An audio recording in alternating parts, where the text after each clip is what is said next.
la vérité, c'est que ma joie pleine sera quand je serai, après avoir traversé un peu les continents et les peuples de ce petit univers où nous vivons, ce sera quand même de pouvoir quand même vivre, pas seulement passer, mais vivre dans la maison du Seigneur, de mon Dieu. Bonsoir à tous. Le cardinal français Roger Etchegaray a été rappelé à Dieu ce mercredi 4 septembre à 96 ans. Il s'était retiré à Cambo-les-Bains, dans son Pays basque natal qui lui était si cher. La vie du cardinal Etchegaray est marquée par le service du Christ et de son Église, une Église qu'il aimait et qu'il invitait à aimer aux 4 saisons, selon ses propres mots, quand elle se ferme, quand elle grelotte, quand elle bourgeonne, quand elle resplendit. Ce qui importe, disait-il encore, ce n'est point seulement d'annoncer le Christ, mais de s'assurer que c'est bien le Christ qui est annoncé. C'est la mission à laquelle s'est attaché ce grand serviteur, en France d'abord, et puis dans le monde auprès du pape Jean-Paul II, dont il fut l'ambassadeur de cœur dans plusieurs conflits internationaux. Nombreux ont été touchés par lui, j'en suis.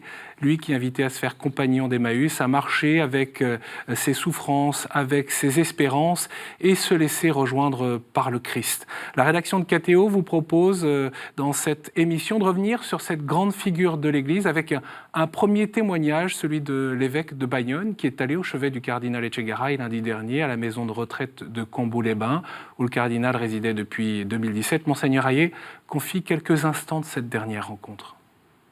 Il a ouvert les yeux sans doute quand je suis venu le voir. Il m'a reconnu, je ne sais pas. Il a ouvert la bouche, il voulait prononcer quelques mots, mais malheureusement, ça ne sortait pas de son gosier. Et donc je lui ai donné à nouveau l'onction des malades, l'absolution et l'indulgence plénière qu'il a reçue. Et c'est sûr qu'il est évidemment parti paisiblement, sereinement, avec son chapelet dans les mains. C'était un petit rituel, m'a dit la directrice de la maison, qui amusait beaucoup les infirmières, qui ont toujours été très respectueuses de lui et de son mode de vie, et qui tous les soirs, à sa demande, lui remettait son chapelet dans les mains. Je pense que les Basques ont été touchés de cette décision qu'il a prise au soir de sa vie, de ne pas rester mourir à Rome, mais de terminer ses jours à Cambo, au milieu des vieux prêtres dont il retrouvait certains de ses condisciples de séminaire. Retenons quelques grandes dates de la vie du cardinal Etchegaray. Il est né à Espelette en 1922, fils de mécanicien agricole. Il est ordonné prêtre en 1947 pour le diocèse de Bayonne. Il devient rapidement secrétaire particulier de l'évêque de Bayonne, impliqué dans l'action catholique, puis vicaire général. Le Concile Vatican II est un événement marquant dans sa vie entre 1962 et 1965. Il y participe en tant qu'expert. Avoir vécu le concile a été une grâce extraordinaire, spirituelle, mais aussi humaine, pour les contacts que j'ai eus, parce que les évêques ne sont pas simplement des spirituels, ils sont aussi des humains en tant que pasteurs d'un peuple. Et je me suis d'autant plus, intégré et dans l'Église, mon Église, mais aussi l'Église œcuménique, il ne faut pas l'oublier, pendant le Concile. Et puis, je crois que, pour moi, j'ai pu voir ce que c'est que l'Église. J'ai senti battre le cœur de toute l'Église. Dans ses mémoires justement intitulées « J'ai senti battre le cœur du monde », il confie combien le concile fut une expérience spirituelle venue illuminer et secouer la conscience des pasteurs diocésains. Un concile est à la fois un sommet et une sommation, selon ses propres mots. Dieu conduit son Église à un sommet pour lui montrer de là-haut la route à suivre et interpeller chacun au plus intime de son être. En 1966, le père Etchegaray fut nommé secrétaire général de l'épiscopat français. En 1969, il est ordonné évêque pour être évêque auxiliaire de Paris auprès du cardinal Marty. Et en 1970, le pape Paul VI le nomme archevêque de Marseille. Sa simplicité, sa facilité de relation, son ouverture suscitent l'attachement des Marseillais. Parmi eux, il y a le nouvel archevêque de Marseille, Monseigneur Aveline. À l'époque, il était jeune séminariste. Jean-Marc Aveline reste marqué par sa première rencontre avec Monseigneur Etchegaray à la résidence de l'archevêque, la même où il vit aujourd'hui lui-même. le premier évêque que j'ai rencontré. C'est le premier qui m'a marqué, qui m'a profondément marqué. Lui, c'est un ami du Christ et un serviteur de l'Église, pas un serviteur servile, un serviteur aimant, mais qui n'a jamais, sans complaisance par rapport à l'Église. Et avec ça, du coup, qui était un homme libre, parce que rien de ce qui était humain ne lui était étranger. Les diverses missions qu'il a accomplies avec une complicité remarquable avec Jean-Paul II, dont il était très proche, ne lui ont jamais fait perdre de vue cette simplicité qui le rendait accessible et fraternel à cause et dans l'amitié de Dieu. Le cardinal Etchegaray est l'un des premiers évêques à refuser le blason et la devise épiscopale à la manière de l'époque, par souci de proximité avec les fidèles, ce qui ne l'empêche pas d'être grand croix de la Légion d'honneur en France et d'être membre de l'Académie des sciences morales et politiques. Maniant l'humour, il n'hésite pas à rire de lui-même, conscient de ses propres limites. Il rassemble ses billets, écrits à Marseille et des méditations romaines dans un livre qui porte un titre insolite, « J'avance comme un âne », un livre devenu best-seller. J'en lis quelques mots. « J'avance comme l'âne de Jérusalem, dont le Messie, un jour des rameaux, fit une monture royale et pacifique. Je ne sais pas grand-chose, mais je sais que je porte le Christ sur mon dos, et j'en suis plus fier que d'être basque. Je le porte, mais c'est lui qui me mène.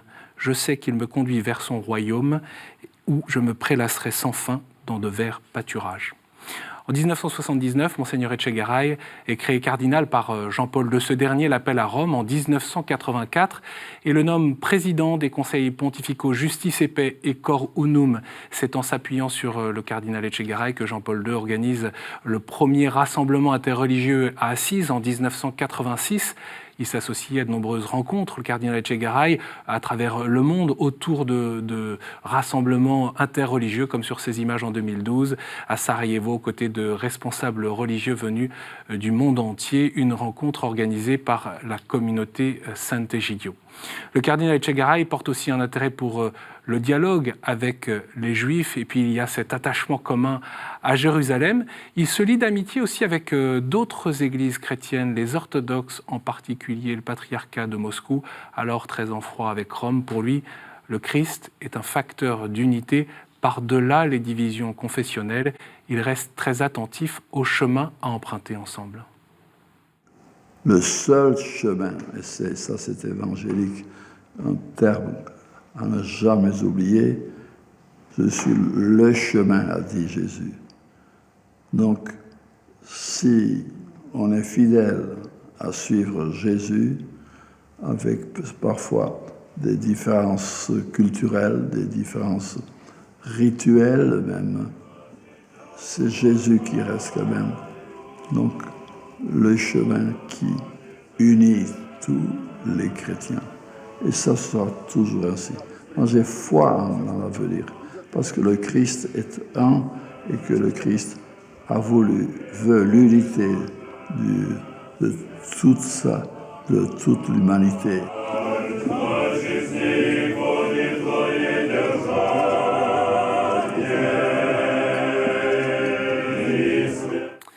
Avec, et pour Jean-Paul II, dont il devient très proche, le cardinal Etchegaray est l'homme des missions impossibles. Jusqu'en 2005, il effectue plusieurs voyages en appui à la diplomatie du Saint-Siège pour des missions délicates, voire secrètes, mais toujours avec son béret vissé sur la tête, le béret basque bien sûr.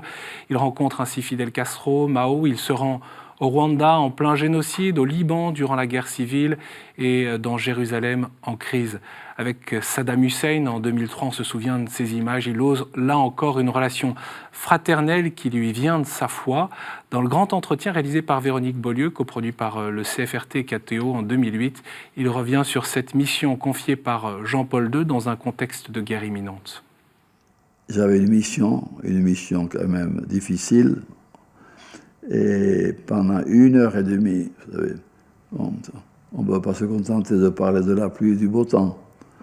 Et alors, pour moi, et face à quelqu'un comme lui, ma tâche était de essayer de hisser le niveau d'un dialogue jusqu'au plus haut point de la réflexion. Oui. Vous savez, je crois l'avoir dit dans mon livre, peut-être, que pour montrer à quel point ces hommes-là, si pervers ou pervertis qu'ils pouvaient être, mais je pense que, en grattant, si peu soit-il, dans tout homme, on peut trouver ne serait-ce qu'une petite parcelle de sa dignité d'homme, vous savez. Le cardinal Etchegaray s'engage sur les questions de pauvreté et de justice sociale à travers le monde. Il estime que l'Église doit porter une parole forte pour défendre la dignité de l'homme, à commencer par la liberté religieuse. Durant le pontificat de Jean-Paul II, le cardinal Etchegaray travaille aux côtés du cardinal Ratzinger. Il ne vote pas au conclave de 2005, ayant dépassé l'âge des 80 ans, mais le pape Benoît XVI le nomme vice-doyen du collège des cardinaux. Parmi les nombreuses occasions de travail, de débat, de partage, il y a aussi cette messe de Noël 2009 où une personne déséquilibrée saute sur Benoît XVI lors de la procession d'entrée et dans la bousculade, on s'en souvient, le cardinal Etchegaray tombe et se casse le col du fémur. En 2017, le cardinal Etchegaray choisit de prendre congé du pape François et de Rome pour rejoindre son Pays basque natal. Depuis l'annonce de sa mort, les réactions se multiplient, aussi bien dans l'Église qu'en dehors du monde politique, des responsables de la société, à commencer par, bien sûr, le pape François depuis Maputo, la capitale du Mozambique, où se déroule son 31e voyage apostolique. Le pape François fait parvenir un télégramme à Monseigneur Ayé, l'évêque de Bayonne. Il a prié lors de la messe ce matin pour le cardinal Etchegaray, le confiant à la miséricorde de Dieu. Le pape François écrit « Ce pasteur zélé et aimé du peuple fut un conseiller écouté et apprécié, particulièrement dans les situations délicates pour la vie de l'Église. Il a profondément marqué la vie de l'Église en France et celle de l'Église universelle. » Le cardinal Etchegaray fut un homme des grands horizons, rappelle pour sa part Monseigneur Pontier, l'ancien président de la Conférence des évêques de France. Il ne s'est jamais laissé enfermer dans les combats sans issue d'une Église centrée sur elle-même. L'Église de France rend grâce pour ce qu'elle a reçu par sa fidélité, son service sans faille. Ce sont les mots cette fois-ci de Monseigneur Éric de Moulin-Beaufort, le nouveau président de la conférence épiscopale. L'Église accompagne le cardinal Etchegaray, écrit-il, alors qu'il remet sa vie entre les mains de Dieu, le juge de tous les hommes, se confiant en Jésus, le médiateur d'une alliance nouvelle. Pour élargir le cercle de la prière, Kathéo va retransmettre sur son site et sur YouTube la messe d'obsèques du cardinal Etchegaray. Elle sera célébrée en la cathédrale Sainte-Marie de Bayonne ce lundi 9 septembre. Ce sera à 10h30 et bien sûr nous espérons que vous serez au rendez-vous. Merci beaucoup pour votre fidélité. Bien sûr, nous pouvons confier dans la prière cette intention pour le cardinal Roger Etchegaray qui a donc été rappelé au Père ce mercredi 4 septembre.